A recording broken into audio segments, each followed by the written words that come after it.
21 ফেব্রুয়ারি সামনে রেখে মৌসুমের শেষ বাজারে ফুলের ভালো দাম পেয়েছেন যশোরের গদখালির ফুল চাষিরা।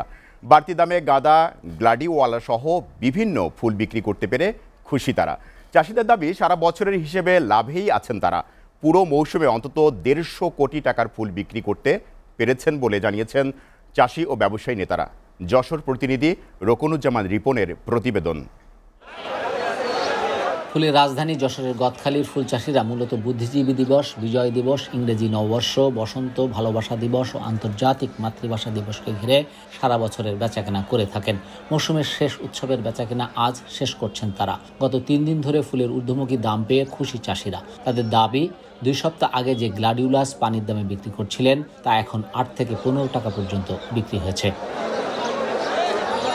প্রতি 1300 টাকার গাঁদা ফুল বিক্রি হচ্ছে 800 থেকে 1300 টাকা দামে। জিপসি ও কামিনী পাতা প্রতি মুঠো 20, জারবেরা 7-8, চন্দ্রমল্লিকা 2-3 টাকা। তবে দাম নিম্নমুখী থাকায় মুখে হাসি নেই গোলাপ চাষিদের। তারপরও সারা বছরের হিসেবে লাভেই আছেন চাষিরা।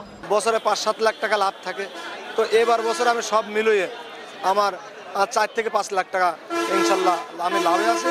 এবার উৎপাদন খরচ বেশি হয়েছে, কিন্তু আপনার উৎপাদনও ভালো হয়েছে, কিন্তু দাম পাইনি তুলনামূলক।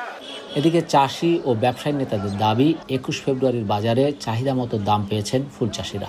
সব মিলিয়ে পুরো মৌসুমে অন্তত 150 কোটি টাকার ফুল বিক্রি করতে পেরেছেন। চাষিরা খুব হাসি খুশিভাবেই ফুল বিক্রয় করতেছে, কারণ আমাদের বাজারটা অনেক ভালোই যাচ্ছে। আমরা আসলে যেমনটা আশা করতেছিলাম, ইনশাল্লাহ 21 ফেব্রুয়ারি কেন্দ্র করে আমরা তেমন বাজারই পাইছি। কৃষি বিভাগের তথ্য মতে যশোরের প্রায় 600 হেক্টর জমিতে বাণিজ্যিকভাবে 13 ধরনের ফুলের চাষ হয়। এই ব্যবসার সাথে প্রত্যক্ষ পরোক্ষভাবে লক্ষাধিক মানুষ জড়িত। Roknuzzaman Ripon, SA TV, Jessore.